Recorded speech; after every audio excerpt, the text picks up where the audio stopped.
Hey chatters, I'm Joe, the CEO of Synaptic Labs. We have trained thousands of people on how to use AI both responsibly and practically. We're also the creators of the Professor Synapse prompt, which has over 100,000 uses in the GPT store. In this video, I'm going to be teaching you how to use each of the individual base tools that Google's Gemini has for you. Let's dive into it. The first tool that we're going to be going over is the Gemini Canvas. To access this in the chat, you need to come to Tools and just hit this Canvas button. What the Canvas is, and you'll see in a second, is just going to be this little sidebar that pops up that lets us more easily edit and copy and manipulate some sort of text information. So let's just say something like, you can see here, I'm having it write a curriculum for how to use the Google Gemini tools. Let's get a little bit meta here and see what it comes up with.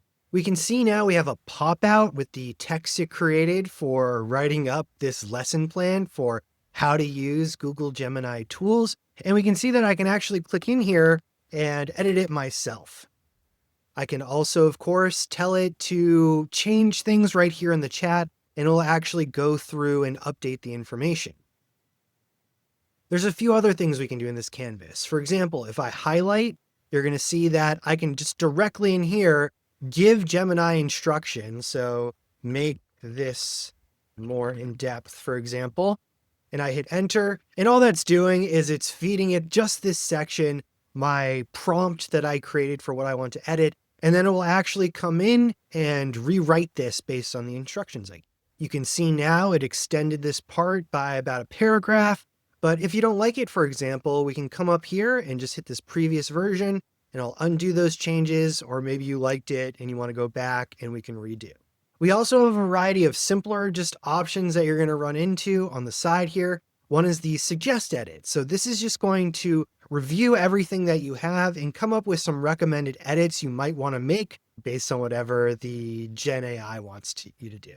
So you can see here now that it's created some sort of comments. Right here, this heading's missing something, just a few things here and there. And we can either apply these individually or we can say just apply all. And this will actually go through now and edit based on all the comments that it created. We also have some quick options like change the tone. We can just go up and down here based on what you want it to sound like. And similarly, adjust the length. We can ask it to make it shorter or longer just to do that quicker instead of having to type it. We also have some fairly simple formatting options. We can create some headings, bold, italic, create bulleted lists and number lists. But typically you're probably not going to be editing too much in here in terms of the formatting. Instead, you either want to tell the AI what you want it to change, or what's really cool is you can come to this share and export button and you can actually just export it directly to a Google document. So if I click this, it's going to take a second and it should open up a Google document for us with all the text that we want to have in here. Last up for the canvas, they have this really cool functionality to create something based on it. So they have some here, but you can also describe exactly what you want. This is maybe not super reliable. It's a little bit fun to play with, but I don't know how useful it's necessarily going to be for you. But for example, if we want to turn this into a web page, now it's going to code up a web page for us to interact with based on the information that we've provided it. So let's give it a second to do that. So the nice thing about the canvas too is it's not just for text. It can also be for code. So you notice here that we still have a canvas, but it looks a little bit different. We still have our restore, redo, undo buttons right here, but we have a few other things that we can click on, including a history, looking at the code. And then when this is done, we'll actually be able to preview the code to see what it looks like. You can see now it's created this nice little interactive website. I can click and it'll bring us down. It's created some nice cards and information, some accordions I can unfurl just to better interact with this information. We also have a little bit of a different sidebar here. So I can, for example, select something and ask a question about it. Be like, hey, can you make this purple or something like that? Alternatively, we can add Gemini features. This is super cool because you can just add directly in here some sort of functionality where I can almost talk to the AI like I would with normal Gemini, but on this page itself, rather than having to code something from scratch, I just have Gemini fully integrated into this already. So let's see what it comes up with. So you can see it added this little try it button over here. If I click this, I can enter a product or service and it's going to create a nice little marketing idea for us using the Gemini API right in here. So let's just take its example, sustainable coffee beans for robots. And we'll hit generate ideas and we should have it return some funky ideas for us. And you can see it returns some text. Apex Brew, precision fuel for automated excellence. Yeah, so return a bunch of stuff. So it has AI integrated into this thing. So you can make this information a lot more interactive for folks. Obviously, you can share it, but it's just going to be just like a public link that people can access. So you just got to be careful. Don't share it with everyone. And if you don't actually know how to host or code things, like you can't really use this outside of the Gemini interface, but you get the idea. You can have some fun. You can create different things that are more interactive. And so the canvas is not just for text, but can actually code stuff up and you can preview it even if you have no idea how to code. Our next tool set is going to be image and video generation. Google has some really good image and video generation.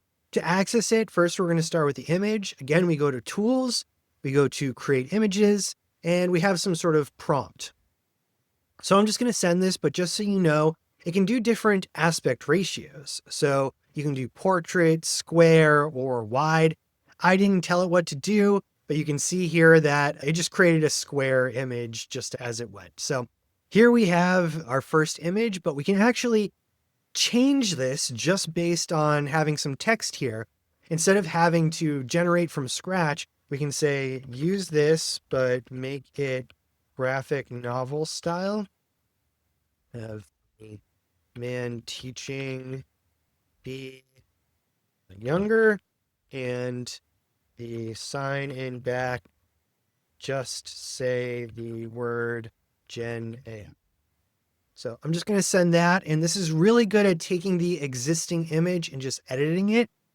You can also take images that you already have and ask it to either edit those images or compile them in some different way that you want. So this screwed up a little bit. It's a little bit more cartoony. It did do the Gen AI, but younger, I guess, also meant give this guy some hair. So looks nothing like me. You can see it added a few words, I guess, as well, because I said graphic novel. But you get the general idea. Most of this image stayed the same. It just turned the style a little bit different, changed a few things, so you can go back and forth. We can also do video inside of Gemini. So we can take this image, I can just go back to tools, and I can say create videos with Veo. Oh, it looks like we have to start a new chat. We can't use the images that we had. So I'm going to say, don't ask me again. I'm actually going to download this image and we're going to use it to generate our video. You can see I dragged the image we created into here. I just have a simple prompt. You're going to want to do better than this, a live class on how to use generative AI. And this is going to take a few minutes probably to generate about an 8-second video. So let's just give it a second. We'll come back when it's done generating. Okay, here's our video. Let's see how it came out.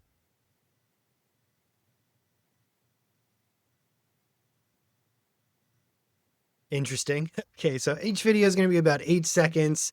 I don't know how much you'll actually use this, but you get the idea. You can take an image you've already created or just create this video from scratch, and you can see it adhered really well to the style. All it's doing is taking that image and it's more or less like zooming in with some sound. Our next tool is going to be web search.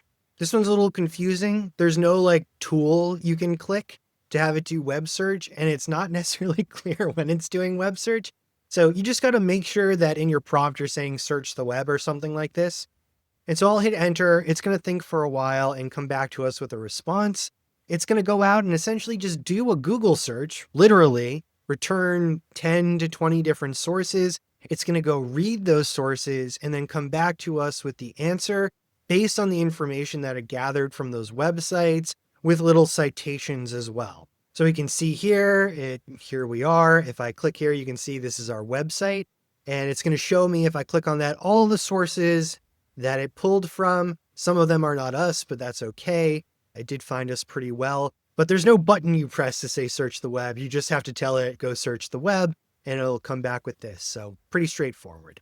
Next up, we have file creation. Unfortunately, at least from what I can tell, when it comes to using Gemini, they keep you contained within the Google ecosystem. What that means is if you want to create an Excel spreadsheet or even a .csv, you're out of luck, at least in a straightforward way.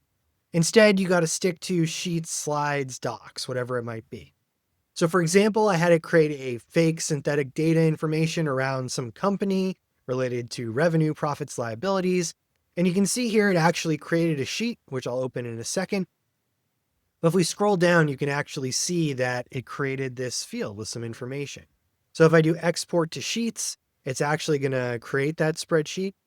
And we can go to open sheets. And you can see now we have a spreadsheet with this information. Just to prove my point, I did ask it to take this sheet and convert it to a .csv. It gave me the instructions on how to do that from the Google Sheet. And then it gave me this fake link where if I click it, it doesn't actually lead anywhere or do anything. So yeah, again, you're limited here. It even gave me a video from YouTube on how do I create a CSV from a Google Sheet. The idea here, though, is you're somewhat limited in terms of different file creations. You can mess around, but typically you're unfortunately going to be stuck to the Google products for creating different file types. Even though we can't use different file types, we can run analyses on data. So if you have some sort of spreadsheet, we can get it in here and it can actually run some code to figure out something and create some charts. So you don't even need to know necessarily what analyses you want to run. You could just ask it like I did here, and it has some things that we could potentially run. So you can see here it has some formulas we can use. So what I'm going to say is I want you to run the profitability analysis and create charts for leadership. And let's run this. I didn't even spell charts right. And we're going to see what it comes up with. I think I broke Google. I don't know why. Some things just changed colors for some reason. But I asked it to run this. And what did it do? It created a CSV. So it actually can create CSV files. I guess you just have to prompt it just right. And then it didn't actually create the images of the charts for me. It just output this. So you might need to do, again, like a canvas or something. But I asked it to actually just create the visual chart as a PNG, convert it to that. And you can see here, it actually did create the image for me, which I can download, but just takes a little bit of extra prompting and messing around with. So just so you know, it can create and do these things. It can run arbitrary code to create charts or manipulate data. You just got to finagle a little bit with the prompts. Last on our list of goodies is deep research. Deep research is web search on steroids, as I call it. So instead of looking at like the top 10 websites or whatever it might be that come back, it's going to do a very comprehensive web crawl, and or you can feed it information that you want it to use and then generate a report for you. To do this, we want to go to Tools like we have been and click this Deep Research button. You can also, again, just add files, either upload them or add them from your drive. And we're going to say do a market research report for synapticlabs.ai. Now, if it's doing it the right thing, it should come back to me with some questions that it wants to ask me for clarification. I would not do something as a prompt as simple as this. I would even use AI to come up with a very lengthy, comprehensive prompt to use for the research. So this is going to come back and it's going to say, this is the plan, right? And so it's going to investigate some websites, identify the market segments, yada, yada. We can go to more. And it's very important that you're aligned on this. If it's not right, you want to come to edit plan, and it's going to ask you some questions around what you want to edit. But let's just say for the sake of this, we're going to say go. And now it's going to do extensive searching and research to come up with all this. It's going to come up with a sort of canvas, and it's going to let us know what it's doing as it's doing it. It's going to do a lot of research, come up with all these different research questions, what it's planning. You can view what it's doing. You can see it's researching different websites, and then it's going to analyze all those results and create the report. So let's wait a few minutes for this to go through everything, and then I'm going to come back to you with what it came up with. So here we go. That took quite a while, maybe like 10 minutes.